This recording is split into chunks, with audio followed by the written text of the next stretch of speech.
Hey YouTube, this is Daniel Vanover. Welcome back for another technology tip of the week. This week I'm going to show you how you can create a Google Forms test that works as a remediative tool. This remediative test will take a student to a different section based upon how they answer each question. If they miss a question, it takes them to a section that has a few easier questions, or it may have a video that shows them some tricks with that skill, so they learn throughout the test-taking process. If they get the question right, they move on to the next question. So let me share my screen with you. We'll get started with creating a remediative test in Google Forms.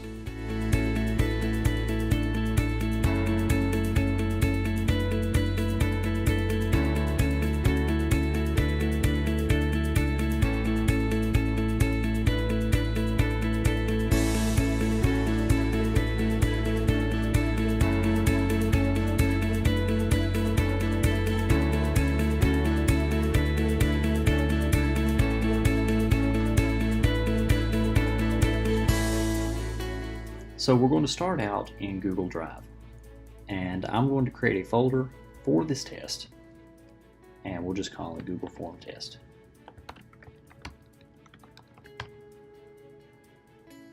Open that folder, and inside this folder we're going to create a new Google Form.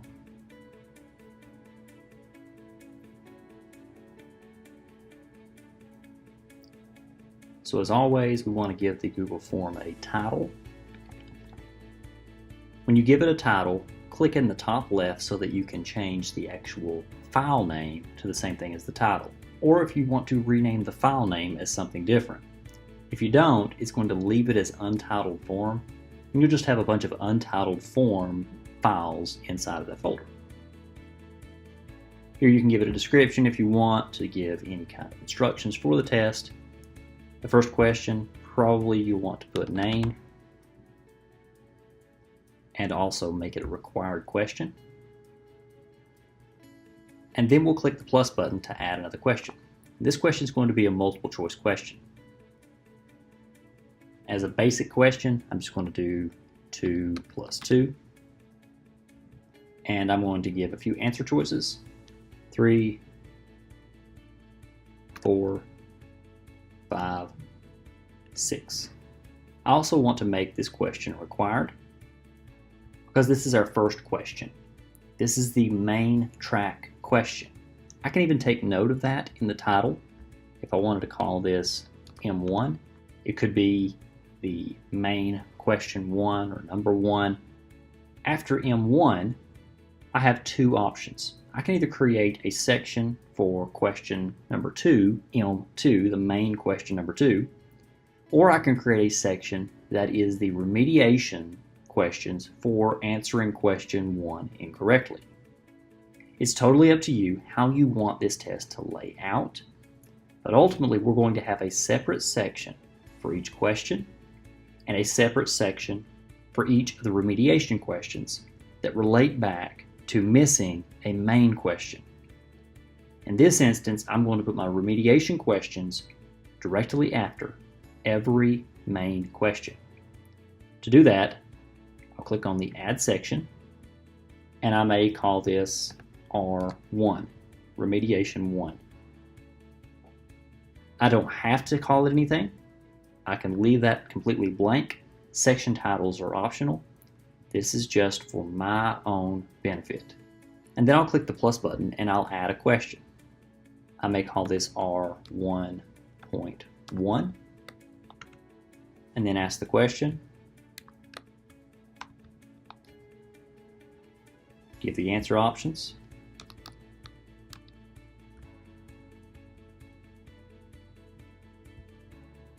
Add another question. Call it R1.2.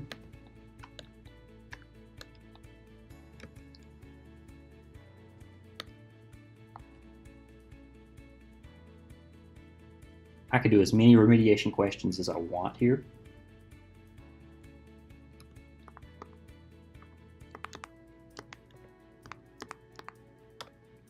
After section R1, I'll add another section, and I may call this section M2. Add a question. Question M2.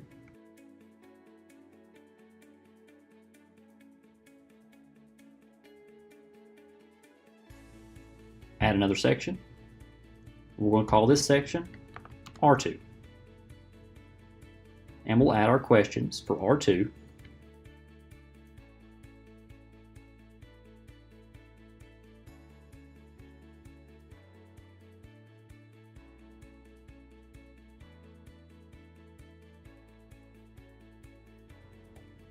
Add another section. We'll continue on this process. M3, add a question, M3, and keep creating those sections. Main question, remediation questions. Main question, remediation questions. The whole concept is to get your students continuing on the main questions. If they miss a main question, they will be brought to remediation questions. If they get main question correct, they move on to the next main question. So to set up that process of main questions redirecting to other questions, we'll go up to our first main question. Click into it and choose the 3 dots for more options and select Go to Section Based on Answer. For main question number 1, if you get 2 plus 2 correct, which the correct answer is 4, you're going to go to main question number 2. If you get it incorrect, you choose 3, 5, or 6, you're going to go to R1, section 2, which is the remediation questions for the main question 1.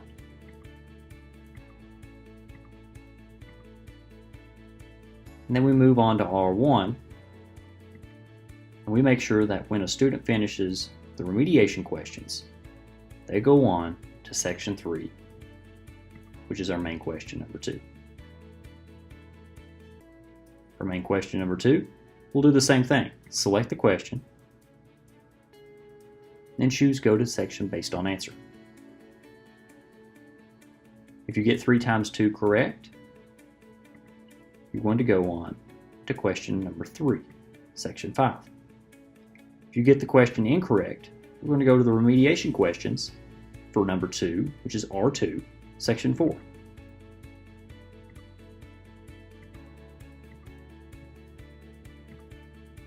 We continue this process until the test is complete.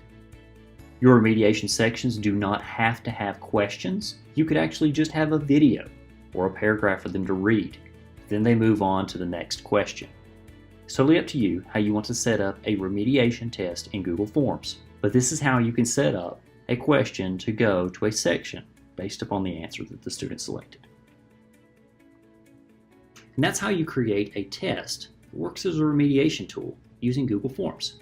If you have any questions, feel free to contact me. And don't forget to subscribe to my channel so you get updated on new videos as I post them. And if you like this video, then give it a thumbs up. Again, this is Daniel Vanover with your Technology Tip of the Week, how to create a remediative test in Google Forms. Have a great week. I'll see you next time.